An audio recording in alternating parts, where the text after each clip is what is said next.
Hello friends, and welcome back to the Phantom Tollbooth. When we finished last time, Milo, Talk, and the Humbug had just met a very elegantly dressed man with no face, who had asked them to start helping him with some tasks that were going to take a very long time. And we left them working hour after hour after hour after hour after hour. And Chapter 17 is called The Unwelcoming Committee. The Humbug whistled gaily at his work, for he was never as happy as when he had a job which required no thinking at all. After what seemed like days, he had dug a hole scarcely large enough for his thumb. Talk shuffled steadily back and forth with the dropper in his teeth, but the full well was still almost as full as when he began, and Milo's new pile of sand was hardly a pile at all. "How very strange," said Milo, without stopping for a moment. "I've been working steadily all this time, and I don't feel the slightest bit tired or hungry. I could go right on the same way forever." "Perhaps you will," the man agreed with a yawn. At least it sounded like a yawn. "Well, I wish I knew how long it was going to take," Milo whispered as the dog went by again. "Why not use your magic stuff and find out?" replied Talk, as clearly as anyone could with an eyedropper in his mouth. Milo took the shiny pencil from his pocket and quickly calculated that, at the rate they were working, it would take each of them 837 years to finish.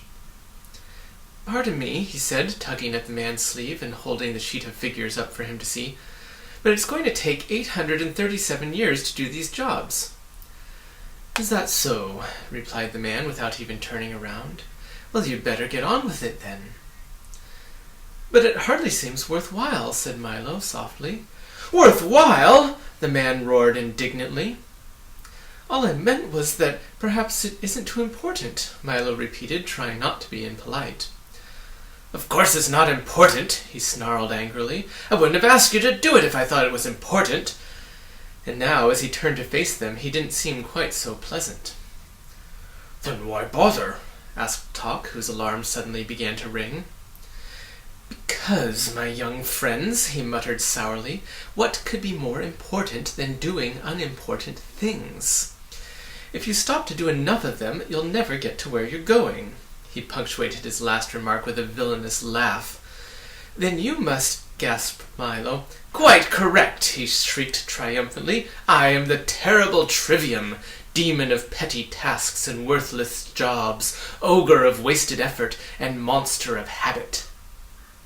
The Humbug dropped his needle and stared in disbelief while Milo and Talk began to back slowly away. "Don't try to leave," he ordered, with a menacing sweep of his arm, "for there's so very much to do, and you still have over 800 years to go on the first job." "But why do only unimportant things?" asked Milo, who suddenly remembered how much time he spent each day doing them. "Think of all the trouble it saves," the man explained, and his face looked as if he'd be grinning an evil grin, if he could grin at all. "If you only do the easy and useless jobs, you'll never have to worry about the important ones, which are so difficult. You just won't have the time, for there's always something to do to keep you from what you really should be doing, and if it weren't for that dreadful magic staff, you'd never know how much time you were wasting." As he spoke, he tiptoed slowly toward them with his arms outstretched, and continued to whisper in a soft, deceitful voice, "Now do come and stay with me. We'll have so much fun together. There are things to fill and things to empty, things to take away and things to bring back, things to pick up and things to put down, and besides all that, we have pencils to sharpen, holes to dig, nails to straighten, stamps to lick, and ever so much more. Why, if you stay here, you'll never have to think again. And with a little practice, you can become a monster of habit, too."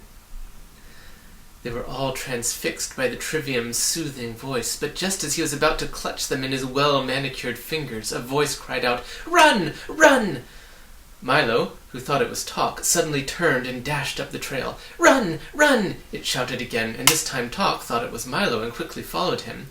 "Run! Run!" it urged once more, and now the Humbug, not caring who said it, ran desperately after his two friends, with the terrible Trivium close behind.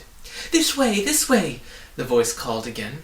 They turned in its direction and scrambled up the difficult slippery rocks, sliding back at each step almost as far as they had gone forward. With a great effort and many helping paws from Tok, they reached the top of the ridge at last, but only 2 steps ahead of the furious Trivium. Over here, advised the voice, and without a moment's hesitation they started through a puddle of sticky ooze, which quickly became ankle-deep, then knee-deep, then hip-deep, until finally they were struggling along through what felt very much like a waist-deep pool of peanut butter. The Trivium, who had discovered a mound of pebbles which needed counting, followed no more, but stood at the edge shaking his fist, shouting horrible threats, and promising to rouse every demon in the mountains. "What a nasty fellow," gasped Milo, who was having great difficulty just getting his legs to move. "I hope I never meet him again." "I believe he stopped chasing us," said the bug, looking back over his shoulder. "It's not what behind that worries me," remarked Tok as they stepped from the sticky mess, "but what's ahead?" Keep going straight, counseled the voice as they continued to pick their way carefully along the new path. Now step up, it recommended, and almost before they knew what had happened, they had all taken a step up and then plunged to the bottom of a deep, murky pit. "But he said up," Milo complained bitterly from where he lay sprawling. "Well, I hope you didn't expect to get anywhere by listening to me," said the voice gleefully. "We'll never get out of here," the humbug moaned, looking at the steep, smooth sides of the pit. "That is quite an accurate evaluation of the situation," said the voice coldly. "Then why did you help us at all?" shouted Milo angrily. "Oh, I'd do as much for anybody," he replied. "Bad advice is my specialty. For, as you can plainly see, I'm the long-nosed, green-eyed, curly-haired, wide-mouthed, thick-necked, broad-shouldered, round-bodied, short-armed, bow-legged, big-footed monster. And if I do say so myself, one of the most frightening fiends in this whole wild wilderness.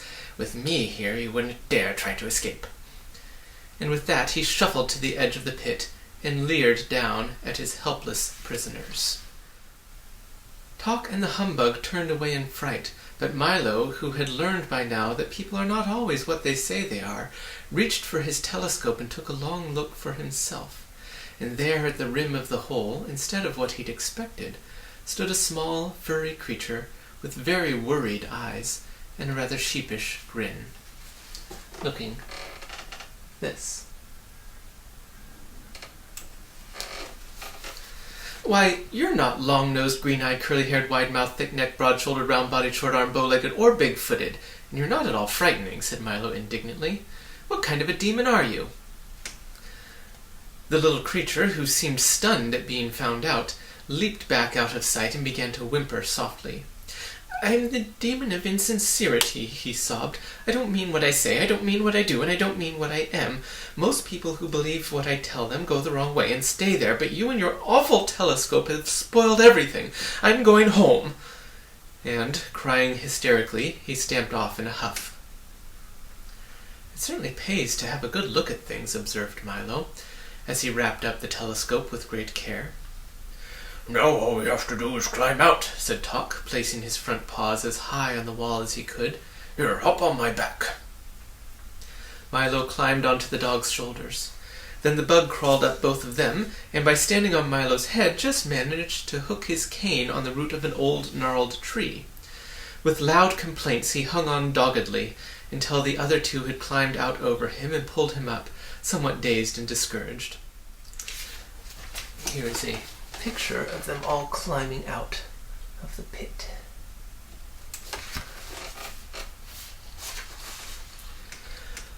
"I'll lead the way for a while," he said, brushing himself off. "Follow me and we'll stay out of trouble." He guided them along one of 5 narrow ledges, all of which led to a grooved and rutted plateau. They stopped for a moment to rest and make plans, but before they had done either, the whole mountain trembled violently, and with a sudden lurch rose high into the air, carrying them along with it, for, quite accidentally, they had stepped into the calloused hand of the gelatinous giant. "And what have we here?" he roared, looking curiously at the tiny figures huddled in his palm and licking his lips. He was an incredible size, even sitting down, with long, unkempt hair, bulging eyes, and a shape hardly worth speaking of. He looked, in fact, very much like a colossal bowl of jelly without the bowl.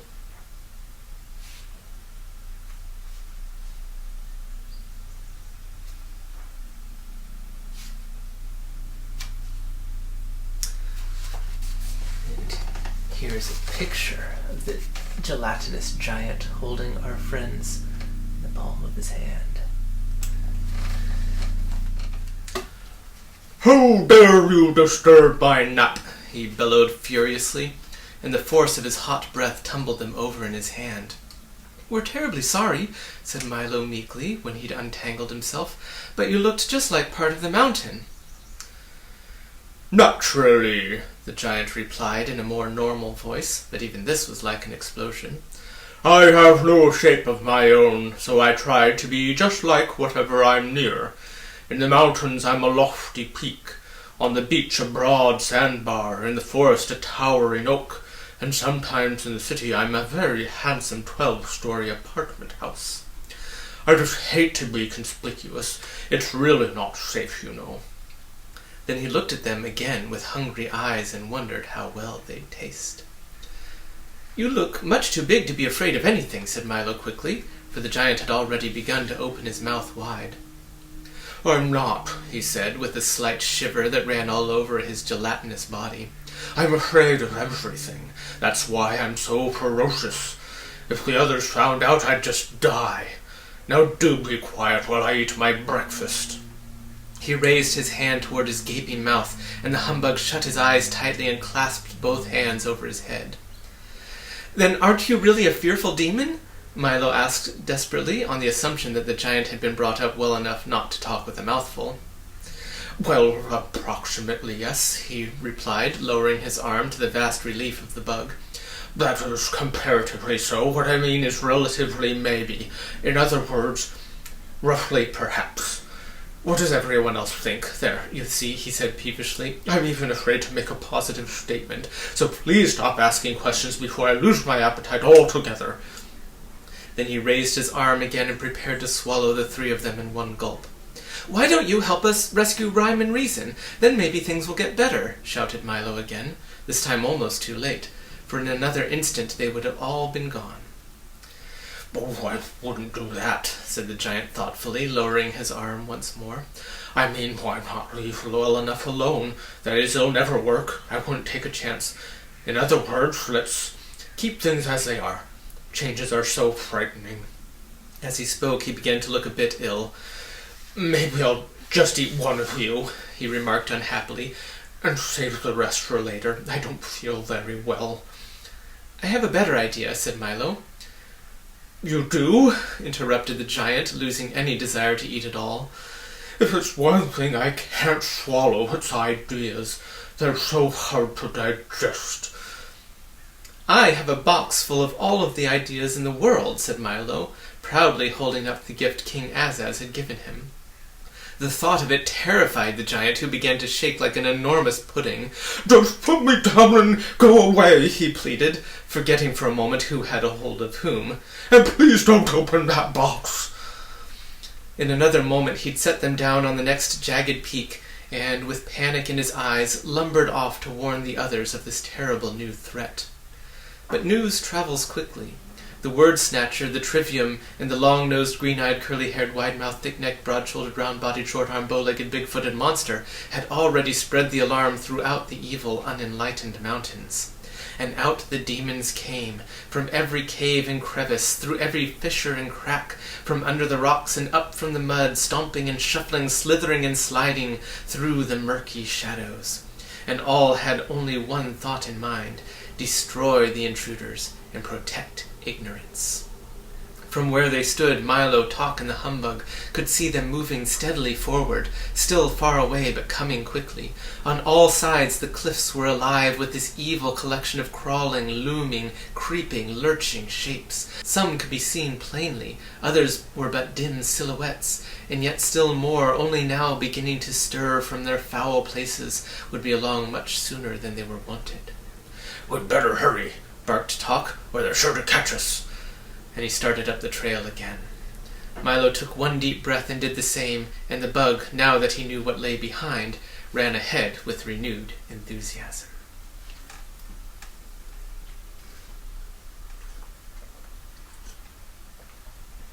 Chapter 18 is called Castle in the Air. Higher and higher they climbed, in search of the castle and the two banished princesses, from one crest to the next, from jagged rock to jagged rock, up frightful crumbling cliffs, and along desperately narrow ledges where a single misstep meant only goodbye.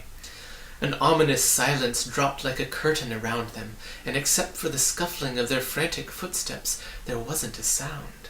The world that Milo knew was a million thoughts away, and the demons were there in the distance.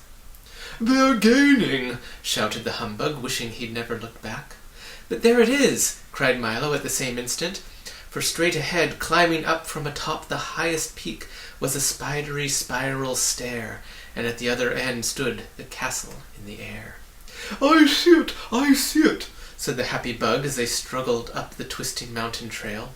But what he didn't see was that, curled up right in front of the first step, was a little round man in a frock coat, sleeping peacefully on a very large and well-worn ledger.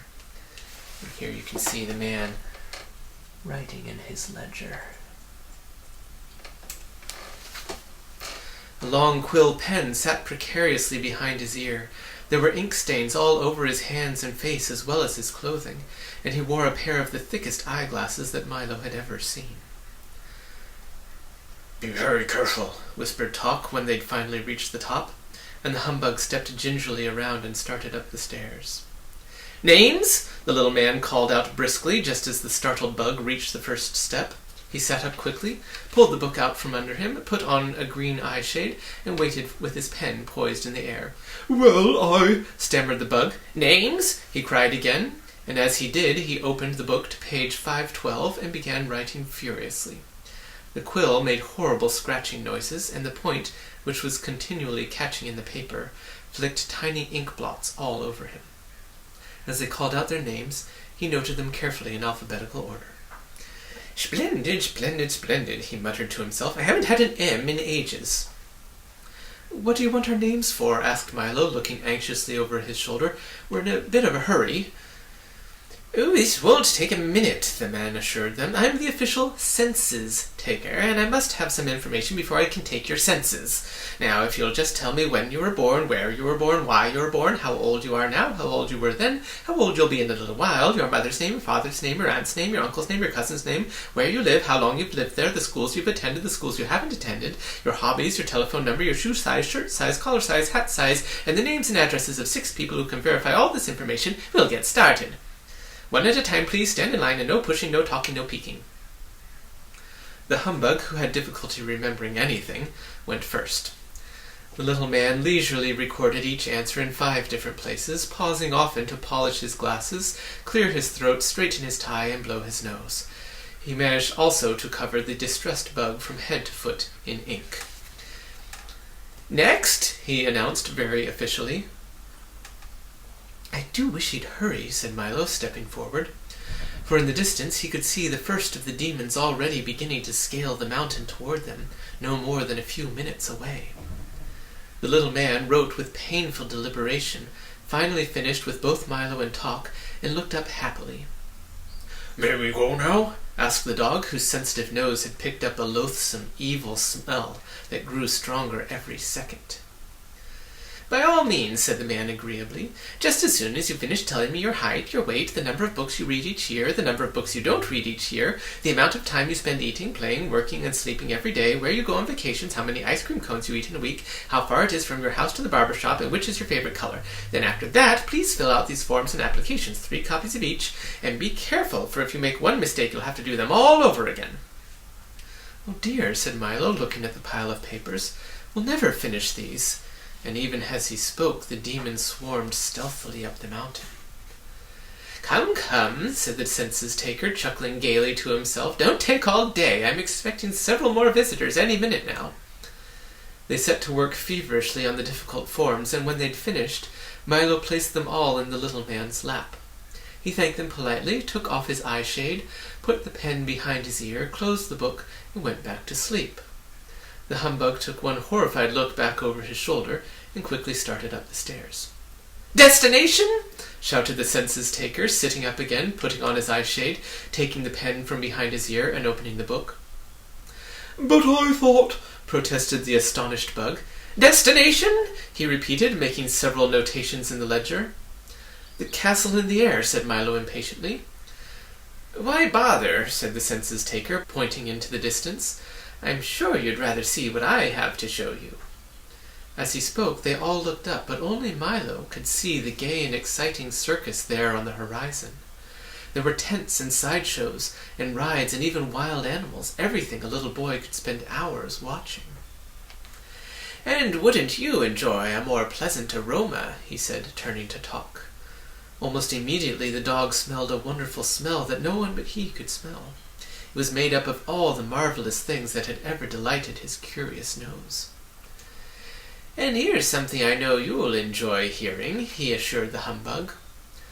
The bug listened with rapt attention to something he alone could hear, the shouts and applause of an enormous crowd, all cheering for him. They each stood as if in a trance, looking, smelling, and listening to the very special things that the census-taker had provided for them, forgetting completely about where they were going and who, with evil intent, was coming up behind them. The census-taker sat back with a satisfied smile on his puffy little face as the demons came closer and closer, until less than a minute separated them from their helpless victims. But Milo was too engrossed in the circus to notice, and Talk had closed his eyes the better to smell, and the bug, bowing and waving, stood with a look of sheer bliss on his face, interested only in the wild ovation. The little man had done his work well, and except for some ominous crawling noises just below the crest of the mountain, everything was again silent. Milo, who stood staring blankly into the distance, let his bag of gifts slip from his shoulder to the ground. And, as he did, the package of sounds broke open, filling the air with peals of happy laughter, which seemed so gay that first he, then Talk, and finally the humbug joined in, and suddenly the spell was broken. "There is no circus," cried Milo, realizing he'd been tricked. "There were no smells," barked Talk, his alarm now ringing furiously. "The applause is gone," complained the disappointed humbug. I warned you, I was the census-taker," sneered the census-taker. "I help people find what they're not looking for, hear what they're not listening for, run after what they're not chasing, and smell what isn't even there. And furthermore," he cackled, hopping around gleefully on his stubby legs, "I'll steal your sense of purpose, take your sense of duty, destroy your sense of proportion, and but for one thing you'd be helpless yet." "What's that?" asked Milo fearfully. "As long as you have the sound of laughter," he groaned unhappily, "I cannot take your sense of humor, and with it you've nothing to fear from me." "But what about them?" cried the terrified bug, for at that very instant the other demons had reached the top at last, and were leaping forward to seize them. They ran for the stairs, bowling over the disconsolate census-taker, ledger, ink bottle, eye-shade, and all, as they went. The humbug dashed up first, then Talk, and lastly Milo, almost too late, as a scaly arm brushed his shoe. The dangerous stairs danced dizzily in the wind, and the clumsy demons refused to follow, but they howled with rage and fury, swore bloody vengeance, and watched with many pairs of burning eyes as the three small shapes vanished slowly into the clouds. "Don't look down," advised Milo as the bug tottered upward on unsteady legs. Like a giant corkscrew, the stairway twisted through the darkness, steep and narrow and with no rail to guide them. The wind howled cruelly in an effort to tear them loose, and the fog dragged clammy fingers down their backs. But up the giddy flight they went, each one helping the others, until at last the clouds parted, the darkness fell away, and a glow of golden sun rays warmed their arrival. The castle gate swung smoothly open, and on a rug as soft as a snowdrift they entered the great hall, and they stood shyly waiting. "Come right in, please. We've been expecting you," sang out two sweet voices in unison. At the far end of the hall, a silver curtain parted, and two young women stepped forward. They were dressed all in white and were beautiful beyond compare. One was grave and quiet, with a look of warm understanding in her eyes, and the other seemed gay and joyful. "You must be the Princess of Pure Reason," said Milo, bowing to the first. She answered simply, "Yes," and that was just enough. "Then you are Sweet Rhyme," he said, with a smile to the other. Her eyes sparkled brightly, and she answered with a laugh as friendly as the mailman's ring when you know there's a letter for you. "We've come to rescue you both," Milo explained very seriously. "And the demons are close behind," said the worried humbug, still shaky from his ordeal. "And we should leave right away," advised Talk. "Well, they won't dare come up here," said Reason gently, "and we'll be down there soon enough." "Why not sit for a moment and rest?" suggested Rhyme. "I'm sure you must be tired. Have you been traveling long?" "Days," sighed the exhausted dog, curling up on a large downy cushion. "Weeks," corrected the bug, flopping into a deep, comfortable armchair, for it did seem that way to him. "It has been a long trip," said Milo, climbing onto the couch where the princesses sat. "But we would have been here much sooner if I hadn't made so many mistakes. I'm afraid it's all my fault." And here is Milo, sitting on the couch with the two princesses.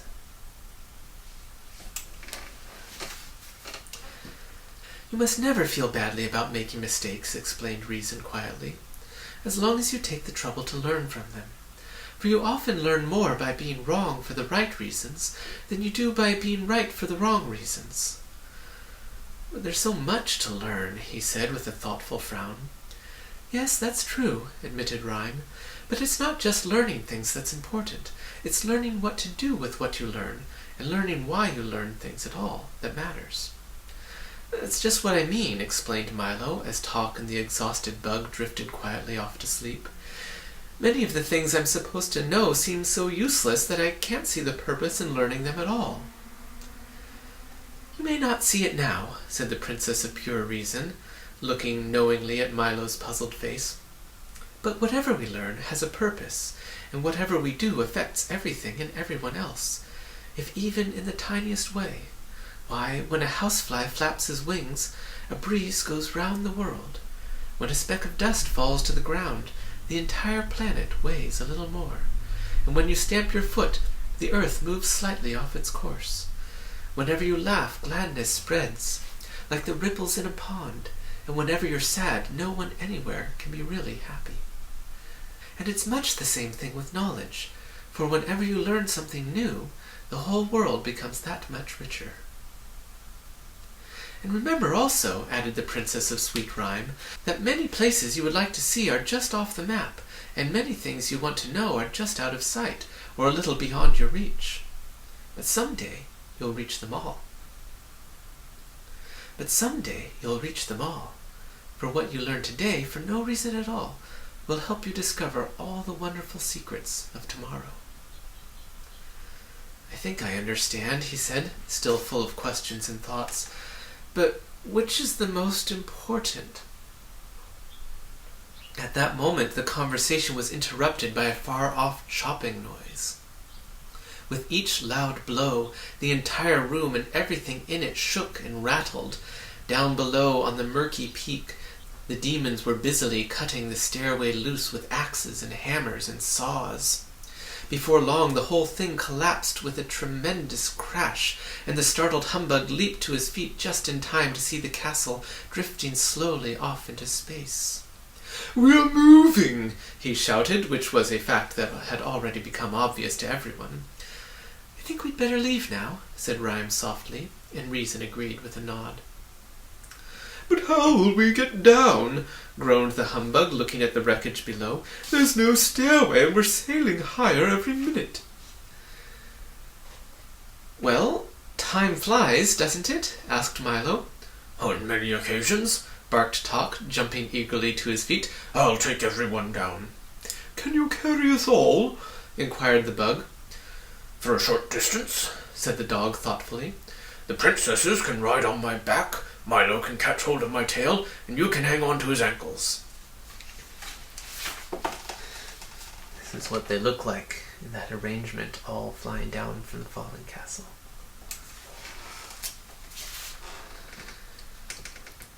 But what of the castle in the air? The bug objected, not very pleased with the arrangement. Let it drift away, said Rhyme. And good riddance, added Reason. For no matter how beautiful it seems, it's still nothing but a prison.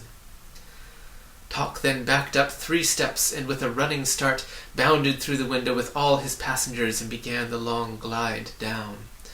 The princesses sat tall and unafraid. Milo held on as tight as he could, and the bug swung crazily like the tail on a kite. Down through the darkness they plunged, to the mountains and the monsters below. That is the end of the chapter, and next time we will actually finish the book.